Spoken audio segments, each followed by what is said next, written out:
Serving the universe. This is ZachDeWeck.com.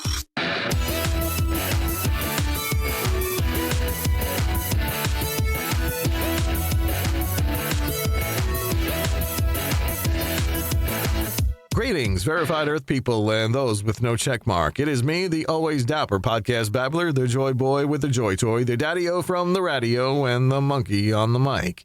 It's me, Zachary Ernesto Wackalina III here. Friday doesn't suck. Good morning, beautiful people. Welcome to the one and only No Baloney, extra large and turbocharged DeWack in the Morning Show, live from the low-rent, sleazy, double greasy, Ramin' Jam and Nitro Slammin' Nut Hut Studios here at the DeWack Shack Podcasting Complex at Peachtree Industrial. Come on, it's time to get up. Come on, Sleeping Beauty, wake up. You gotta get up, you gotta get up, you gotta get up this morning. Oh, how I hate to get up in the morning. Oh, how I'd love to remain in bed. For the hardest blow of all is to hear the bugler call. You gotta get up, you gotta get up, you gotta get up this morning. Someday I'm going to murder the bugler. Someday they're going to find him dead. I'll amputate his reveille and step upon it heavily and spend the rest of my life in bed. Oh, how I hate to get up in the morning. Oh, how I love to remain in bed. For the hardest blow of all is to hear the bugler call. You gotta get up, you gotta get up, you gotta get up this morning. Someday I'm going to murder the bugler. Someday you're going to find him dead. And then I'll get that other pup, the guy who wakes the bugler up. And spend the rest of my life in bed. Don't be a dickhead. Don't be a dickhead. In the morning, ZachDeWeck.com. I apologize. I said I would be back yesterday, Thursday, and I lied. I was planning to. I really was. I woke up around 1 o'clock with some acid reflux, and I was up for quite a while. So there was no way the show was happening. Again, I'm sorry. But we're back today. Here we go. Today is Friday, February 21st, 2025. Let's take a look at that birthday list. Blanket Jackson, also known as Prince Michael Jackson II and Biggie Jackson. He is the youngest child of the late pop legend Michael Jackson. He's 23 today. Country singer Ann Wilson is 23 as well. Sophie Turner from Game of Thrones is 29. Corbin Bleu from High School Musical, he's 36. Scout Taylor Compton is 36 as well, a popular horror movie actress who starred in the Rob Zombie Halloween remakes. She also appeared in The Runaways and The Princess Diaries 2 Royal Engagement. Elliot Page from Inception and The Umbrella Academy is 38. Ashley Greene is 38 as well. She became known for her role as the prophesying vampire Alice Cullen in the Twilight Saga. This role earned her 5 Teen Choice Awards. Actor, director, comedian Jordan Peele is 46. Jennifer Love Hewitt is 46 as well. And Titus Burgess is another 46er. Kelsey Grammer is 70. William Peterson from CSI is 72. And turning 79 years young, both Tyne Daly from Cagney and Lacey and Judging Amy, and Anthony Daniels. He's C-3PO in the Star Wars franchise. I haven't the faintest idea why I agreed to this. And gone but not forgotten with birthdays today, actor Alan Rickman, politician John Lewis, and French supercentenarian Jean Calment, who was born on this day in 1875 and passed away August 4th, 1997 at 122 years old. And at the time, that was the longest verified human lifespan in history. She met Vincent van Gogh at the age of 13 and found him to be dirty, badly dressed, and disagreeable. Passing away on this day, Malcolm X passed at 39 years old in 1965. Peter Tork, the Monkees keyboardist and bass guitarist, passed away on this day in 2019. He was 77. American DJ Murray the K passed away on this day. Murray is thought to be the first person to play a Beatles record on radio in America. During the early days of Beatlemania, he frequently referred to himself as the fifth Beatle. He was married 6 times, and he died of cancer a week after his 60th birthday in 1982. And taking a look at movies released on this day, Old School, released back in 2003. Emma was released in 2020. Netflix's The Night Clerk, released in 2000. And let's take a look at this day in music. In 1961, the Beatles played 3 gigs in one day. The first was at a lunchtime show at the Cavern Club. Then at night, they appeared at the Casanova Club in Liverpool and at Litherland Town Hall, also in Liverpool. In 1964, 3 classic British singles were released on this day. The Rolling Stones, Not Fade Away, The Hollies, Just One Look, and Billy J. Kramer and Little Children. Also in 1964, New York band The Echoes recruited a new young unknown piano player, some guy named Billy Joel. I never heard of him. Yeah, right. In 1967, Pink Floyd started their first sessions at the EMI Studios, St. John's Wood, London, on their debut album, The Piper at the Gates of Dawn, working on the song Matilda Mother. While Pink Floyd were recording their album with former Beatles engineer Norman Smith, the Beatles themselves were working in the studio next door recording Fixing a Hole for their Sgt. Pepper album. Mickey Dolenz from the Monkees attended the mixing sessions during the day. In 1970, Simon and Garfunkel went to number 1 on the UK chart with Bridge Over Troubled Water. The album went on to stay on the charts for over 300 weeks, returning to the top of the charts on 8 separate occasions and spending a total of 41 weeks at number 1. In 1972, Led Zeppelin released Rock and Roll / 4 Sticks as a 7-inch single in the US, peaking at number 47 on the chart. The song was written as a spontaneous jam session whilst the band were trying to finish 4 Sticks. Drummer John Bonham played the introduction to Little Richard's You Keep a Knockin', and Page added a guitar riff. With the tapes rolling, the basic song was finished 15 minutes later. In 1976, the Four Seasons were at number 1 on the UK singles charts with December 63, Oh What a Night. Dolly Parton started a 2-week run at number 1 on the US charts with 9 to 5, the singer's first number 1 hit. The track was taken from the 1980 comedy film of the same name. The song garnered Parton an Academy Award nomination and 4 Grammy Award nominations, winning her the awards for Best Country Song and Best Country Vocal Performance for a female. For a time, the song became something of an anthem for office workers in the U.S. In 1987, Benny King was at number 1 with Stand By Me. The track was first released in 1961 and became a hit in 1987 after being featured in the film with the same name.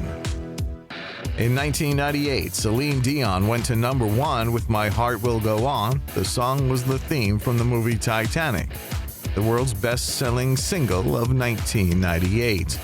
In 2001, Robbie Williams was attacked and thrown from the stage during a concert in Stuttgart, Germany, after a man got onto the stage and pushed Williams into the security pit.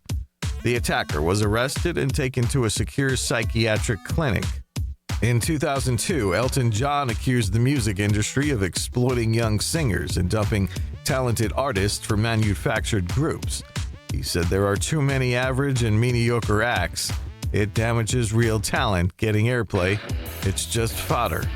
In 2004, Simon Cowell was set to appear in a new episode of The Simpsons. The TV pop idol Judge would play a nursery boss who gets punched by Homer Simpson. In 2008, Britney Spears failed in a court bid to regain visitation rights to her 2 children.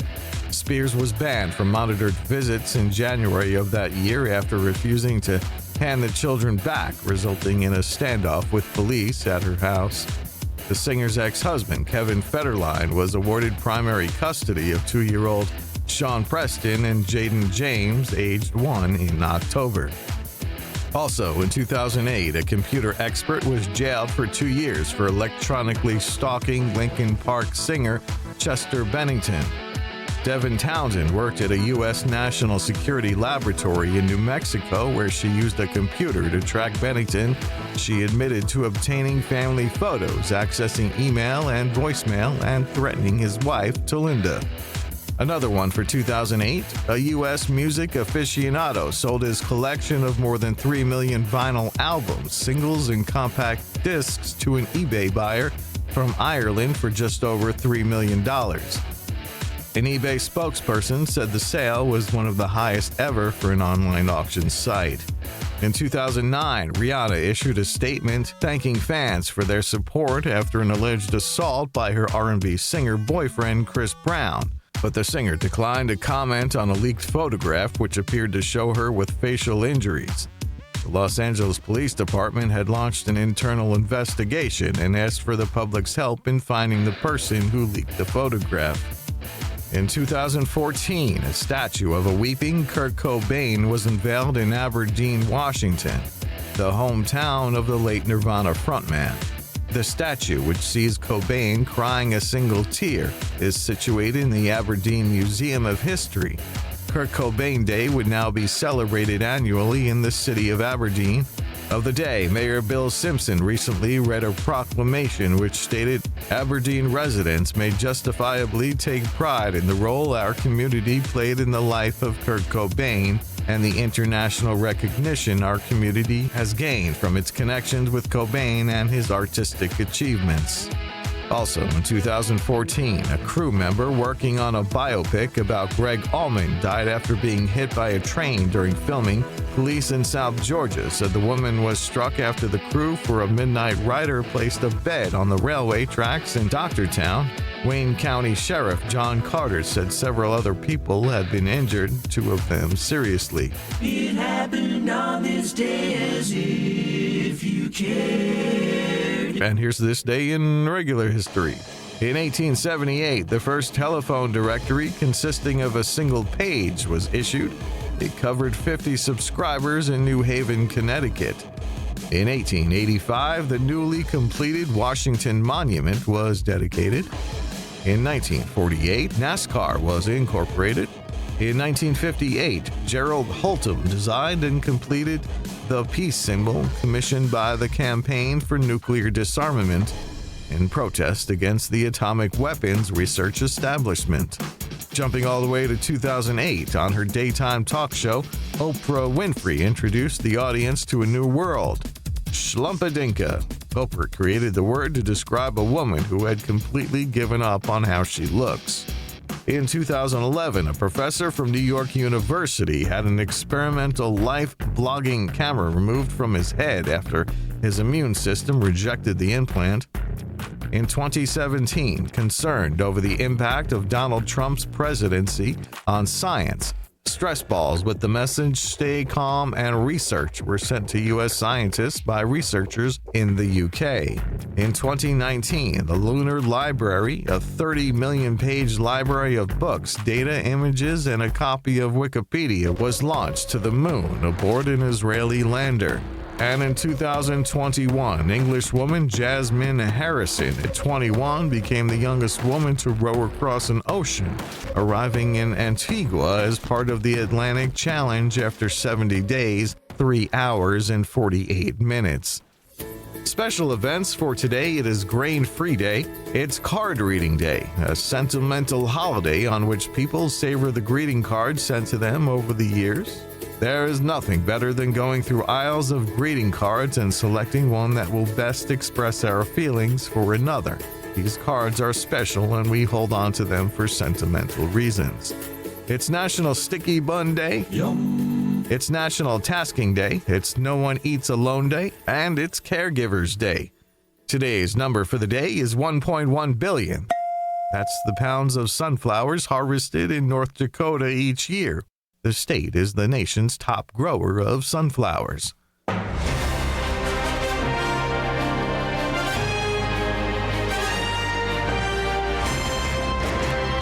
Let's take a look at the news. Microsoft has invented a new chip that could change the world.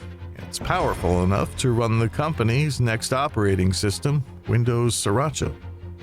Researchers found that ants are so tidy that they create restroom areas in their nests, and then they always remember to turn on the exhaust fan. A study shows that a daytime nap boosts the brain's learning power. Yeah, a nap is also a nice way to break up a workday of Facebook surfing. Donald Trump is claiming Ukraine started the war with Russia. This is false, but he's right that it did start over a stolen Netflix password. Research shows that you end up eating just as many calories and just as much fat at a sit-down restaurant as you do at a fast food place. And to add insult to injury, you're expected to tip. A survey of shoppers finds the most embarrassing thing we can put in our cart is condoms. The second is decaf coffee. Well, we ask for them every holiday, but are your gift cards collecting dust? Right now, $27 billion in unredeemed gift cards are just sitting in our wallets, purses, and junk drawers. A survey found that the average adult has $244 in unused gift cards and store credit. Expecting her third child, Yanni Giles, a popular TikTok creator, has generated some viral chatter with her surprising pregnancy craving for dish soap. While pregnant with a baby girl, Yanni confesses to finding comfort in the scent of Ajax Ultra Grapefruit Scent Dish Soap, describing it as almost tasteable. Though she doesn't ingest the liquid, Yanni has it plugged into her daily routine by sniffing it out of a sponge. Explaining her craving is possibly linked to anemia, a common occurrence in pregnancy, Yanni says that her desire for dish soap has been a recurring theme across all her pregnancies. Well, finding the right dog could be as hard as finding a partner after an expert claims pooches have as much personality as their owners.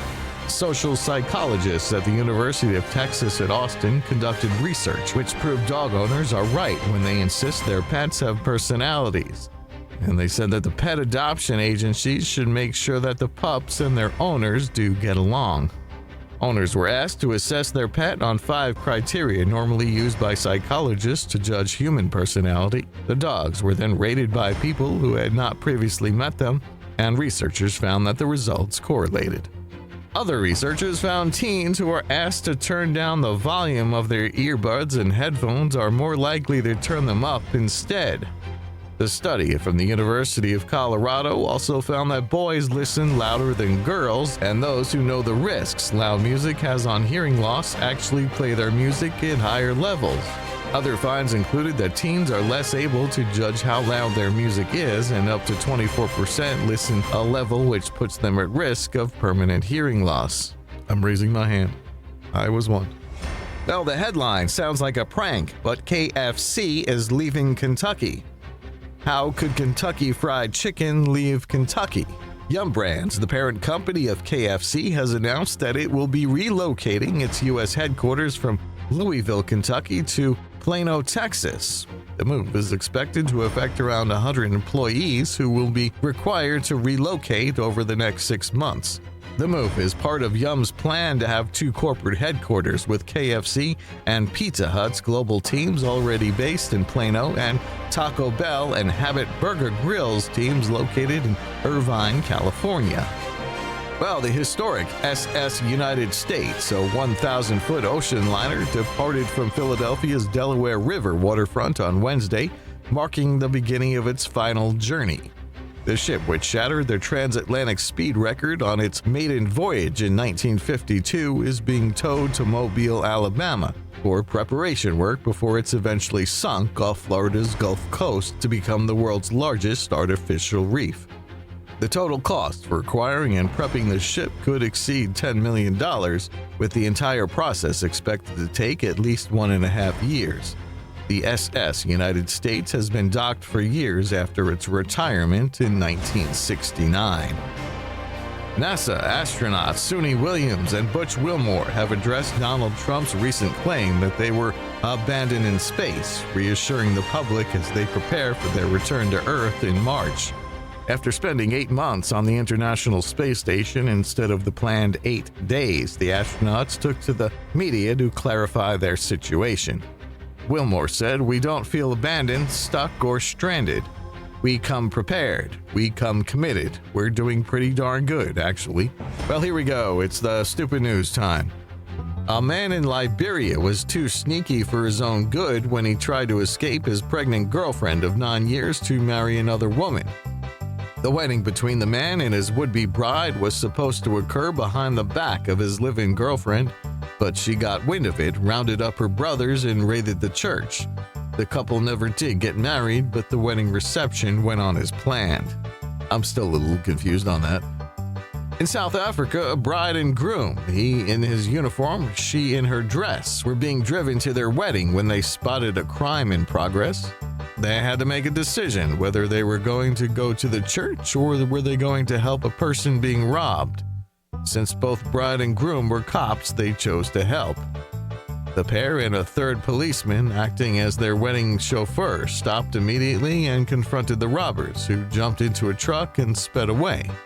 The wedding party gave chase and eventually forced the assailants off the road, arrested the 3 men, and confiscated an illegal firearm. Then they continued on to their wedding. That's nice. A man in Spain wants his money back on a new mattress that wasn't so new. A few days after taking delivery of the mattress, the man noticed the delivery guys had rested it on his bed from bottom side up. When the guy flipped the mattress over, he found a small tear near the foot of it. When he shined his smartphone flashlight into it, he spotted a sock. Using a piece of wire, the guy ended up fishing about a dozen socks out of the mattress. He videoed the entire sock fishing expedition and took it to the mattress store, where a manager agreed to deliver a new mattress. The customer said he was never given a proper explanation. A Turkish teenager had to be rescued by police after his father chained him to a bed for a couple of days to stop his belly dancing at nightclubs. Neighbors notified police after hearing someone yelling coming from the home. Knuckleheads on parade. Well, this Saturday is National Margarita Day. The great thing about drinking too much tequila on National Margarita Day is that you'll end up only doing it once. On this date in 1972, President Richard Nixon arrived in China, marking the first time an American president has visited the country. A half hour after he left, he was hungry for more China. California is on the verge of becoming the first state to officially recognize a cryptid. Cryptids include Bigfoot and the Loch Ness Monster, or any other mysterious creature with little evidence of existence. In California, they're called Republicans. Sunday is International Dog Biscuit Appreciation Day. There'll be a giant party, but last year I heard it was a real sausage fest. Unemployment, a report projects that by 2030, the legal marijuana industry will create more than 500,000 jobs for people to be late to. A zoo in China has come under fire after its zebras turned out to be donkeys with stripes painted on. Yeah, the penguins were just short waiters in tailcoats. The inventor of Nutella has died at the age of 97. His wishes are to be cremated. That way, just like his creation, he can be spread.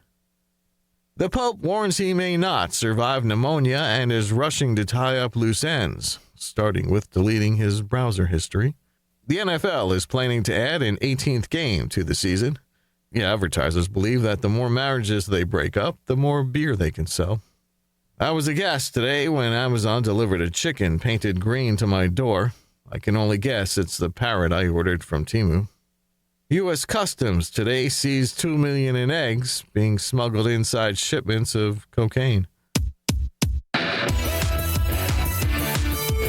All right, that's it. There you go. There's another show for you. You've been listening to the Always First, Never Last podcast with me, your host, Mr. Zach Wackalina. Be sure to connect with me at ZachTheWack.com. That's ZACKDAWACK.com.